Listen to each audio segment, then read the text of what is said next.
지난해 한국산업인력공단이 국가기술자격시험에서 응시자들의 답안지를 채점하기도 전에 파쇄해버린 사건이 있었죠. 공단에서는 시험 이후 한 달이 지나서야 이 사실을 파악했고 피해자는 613명으로 밝혀졌습니다. 이후 수험생들에게 재시험 기회가 제공되었지만 147명의 피해 수험생들이 집단 손해배상 소송을 걸었고 법원은 응시자 승소 판결을 내려 공단이 응시자 147명에게 150에서 200만 원을 지급하라고 선고했습니다. 2023년 국가기술자격 응시 현황을 보면 기사, 산업기사 응시율 1위가 모두 산업안전입니다.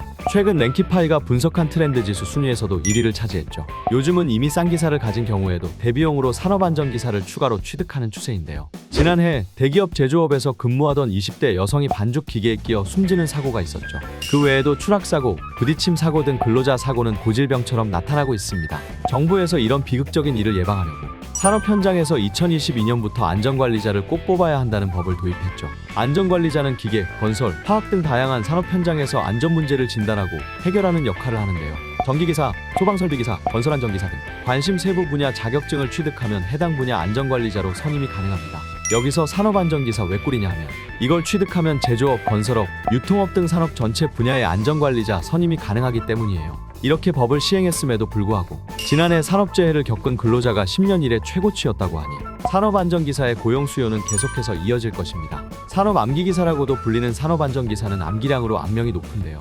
사실 산업안전기사 시험의 합격률은 50% 이상으로 비교적 쉬운 편입니다. 계산 문제와 같이 어려운 파트는 거의 기초 수준만 나오고 암기 위주 종목이라 비전공자들도 4개월 정도 암기만 하면 붙을 수 있어 진입 장벽이 상대적으로 낮습니다. 따기는 쉬운데 전망이 좋아서 가성비 자격증이라고 할 수 있습니다. 기업에서 산업기사와 기사를 우대하는 이유는 보편적으로 두 가지입니다. 1. 지원자가 해당 직무에 관한 지식이 있는가? 2. 법적 선임 가능한가? 회사에서 산업기사와 기사를 두고 전공 지식이 더 적다고 생각하는 경우는 거의 없고 산업기사와 기사의 경우 응시 자격과 시험 과목 수에서 차이가 있지만 법적 선임 시 기사만 가능하다는 기준은 없습니다. 따라서 사업장에서 안전관리자를 선임 시 산업기사, 기사 구분하지 않고 선임이 가능하기 때문에 굳이 기사를 취득하지 않아도 안전관리자가 되는 데 지장은 없습니다. 하지만 노후 대비 대표 자격증 전기기사의 경우 현실적으로 자격증을 취득해도 실무 경력이 없으면 전기안전관리자로 취업하기엔 어렵습니다. 전기설비, 전기 분야 기술사 실무 2년 이상의 경력을 쌓으면 전기기사 선임을 할 수 있는 자격이 주어져서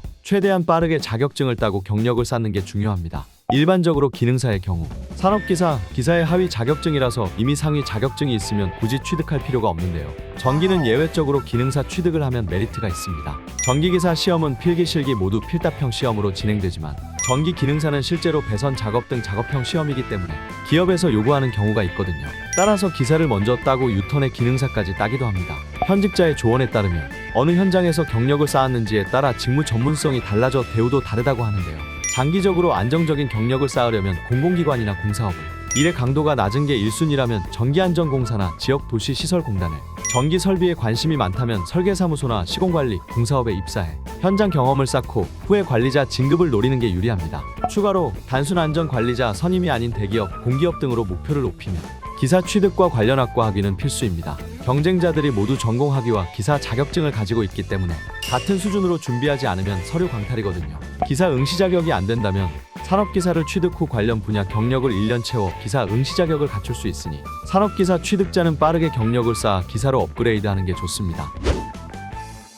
공존행동은 산업기사로도 거의 대부분 선임 가능하며 기계 선임 중 범용성이 최고인 자격증입니다. 기계, 열냉동공학, 배관 플랜트 이론 등을 평가하고 특히 계산 문제가 많아 수리적 능력이 필요합니다. 실기에 용접이 있는데 난이도가 꽤 어렵습니다. 전기 선임이 가능하며 전기기사와 용량 차이는 있지만 3대장에 들어갈 만합니다. 비전공자가 준비하는 자격증 중에서는 난이도 면이나 쓸모 면이나 탑티어 자격증이죠. 다 쓰는 기사도 있지만 산업기사로 대부분 선임 가능합니다. 특히 위험물 산업기사와 같이 따면 화공 플랜트 생산직으로 시너지가 엄청나죠. 화공, 석화, 정유사를 노린다면 강력 추천하는 자격증입니다. 초대졸, 대졸, 노베이스 분들은 자격증 고민이라면 산업안전기사부터 시작해보세요. 안전 관련 선임 자격증으로 주목받는 자격증입니다. 난이도는 여타 기능사 산업기사 수준으로 쉬운 편이죠. 명불허전 선임 끝판왕 자격증으로 노후 대비해도 가장 수요가 많은 편입니다. 전기는 산업기사와 기사가 다룰 수 있는 전기 용량 차이가 있어 기사를 우대하는데요. 기사는 비전공자 기준 난이도가 높아 주의하셔야 합니다. 기계 선임 쪽으로 강점이 있는 자격증이죠. 공존행동이 냉동기 선임이라 범용성이 높고 에너지관리기사는 발전소 쪽에서 매우 우대합니다. 에너지관리기사는 실기가 작업형에서 필답형으로 바뀐 지 얼마 안 되어 따로 기출이 없어 공부량이 많지만 공존행동보다는 쉽다는 평이고, 공존행동 기계기사는 전기기사 급으로 어렵기 때문에 필요에 따라 따면 됩니다. 사업체에서 직원 수에 따라서 일정 비율의 안전관리자 선임은 필수기 때문에 기술 인력과 선임자는 자격증 소유가 필수죠. 그래서 회사 내에서 동료끼리 같이 자격증을 준비하는 경우도 많은데, 현실적으로 자격증 취득이 어려워서 기업에서 돈을 주고 외부에서 자격증을 빌리기도 하는데요. 자격증 선임은 1인당 한 기업에만 걸 수 있어 자격증 선임을 걸지 않은 사람들이 돈을 받으면서 자격증을 빌려주는 경우가 생기는 겁니다. 이는 불법이고, 이중 취업에 걸리면 처벌을 받게 됩니다. 소득이 이중으로 잡히면 세무서에 통보되기 때문에 월급 통장도 빌려서 쓰는 경우까지 있죠. 참고로 선임을 걸든 아니든 소속이 두 곳이 되면 이중 취업이라 불법인데요. 노동법상으로는 회사 내 이중 취업 금지 조항이 없으면 가능하나, 국가기술자격법에 의해 자격증 소지자가 두 곳 이상 취업하면 무조건 불법인 거죠. 이렇게 자격증 불법 대여를 막기 위해 정부에서 모니터링을 하고 있지만, 요즘은 기업에서 편법으로 미취업 자격증 취득자 대상으로 주 1에서 2회 출근 계약을 걸어서 자격증 대여를 하는 경우도 많습니다.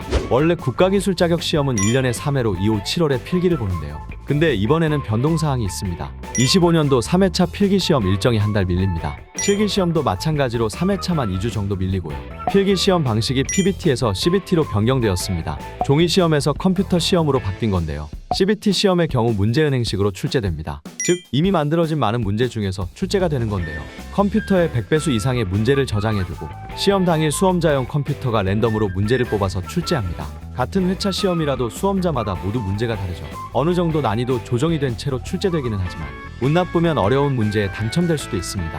게다가 컴퓨터가 꺼지면 출제된 문제를 볼 수 없어 기출문제라는 개념도 없어지는 거라 앞으로 자격증 취득은 더욱 어려워질 전망입니다. 그만큼 기본을 충실히 공부해서 응용 문제를 풀 수 있도록 공부해야 합니다. 경력수첩은 기술인의 등급 및 경력을 확인할 수 있는 증명서입니다. 관련 기업 설립이나 취업, 적격심사, 경력평가 인정 등 다양한 상황에서 필요하죠. 경력수첩은 초급, 중급, 고급, 특급으로 나뉘게 되는데, 경력수첩을 발급받을 때 자격, 학력, 경력, 교육 이 4가지 분야의 역량지수를 합산해서 점수에 따라 경력수첩을 발급받을 수 있습니다. 아무런 경력이나 학력이 없어도 기사 자격증 하나만으로 초급을 인정받을 수 있는 만큼 자격증의 점수 비중이 높은 편인데요. 즉, 자격증 먼저 취득하는 게 가장 가성비 있습니다. 그런데 산업기사나 기사 자격증은 응시 자격이 필요해 비전공자는 자격을 갖추기 위해 학점은행제를 이용하게 됩니다. 따라서 학점은행제를 통해 자격증과 전공학위까지 함께 취득하는 계획을 세우면 역량지수를 빠르게 채울 수 있습니다.